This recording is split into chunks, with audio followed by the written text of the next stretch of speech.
Se me quebró la pinche pata. ¿Qué hago? ¿Lo vuelvo a hacer o ya me doy? ¿Lo vuelvo a hacer? ¿Sabes? Como que me acuerdo que le poníamos un alambre en la pata para que macizara porque está como muy delgadito. ¿Sí te acuerdas? Mira, de aquí de la pata. Sí.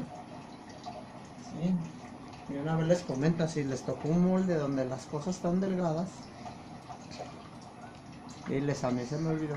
Si quieres mostrarles ese. Sí, pues sí. Está grabando, Ya sé, pues. Si quieres mostrarles, dices, a mí se me olvidó y pues, lo más probable es que se les quiebre. Hay que ponerle un alambre para reforzar esa parte delgada.